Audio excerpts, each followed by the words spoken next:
வணக்கம். இப்ப அந்த முன்னேற்பாடுகளுக்காக அமெரிக்கா சென்றிருக்கேன். முன்னேற்பாடுகளுக்காக அதை முடிச்சுட்டு இங்க வந்திருக்கேன். இன்னும் 2 நாள்ல உங்களை சந்திக்க நல்ல செய்திகளுடன் உங்களை சந்திக்கிறேன். இப்போதைக்கு அதுதான் செய்தி. நான் கொண்டு வரல செய்தி இங்க இருந்து தான் உருவாக்கப்படும். அதை நான் பேசிட்டு உங்களுக்கு நான் 2 நாள்ல உங்களை எல்லாரையும் மீண்டும் சந்திக்கும் நல்ல வாய்ப்பு ஏற்படுகின்றது. நல்லா நடந்தது.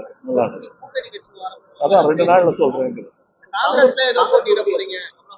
2 நாள்ல சொல்றேன். அதான் இப்ப சொல்லக்கூடாது.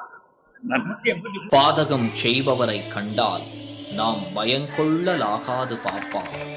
மோதி மிதித்து விடு பாப்பா, அவர் முகத்தில் உமிழ்ந்து விடு பாப்பா. அண்மை செய்திகளை உடனுக்குடன் தெரிந்து கொள்ள இணைந்திருங்கள் இயம்நாடு தொலைக்காட்சியுடன்.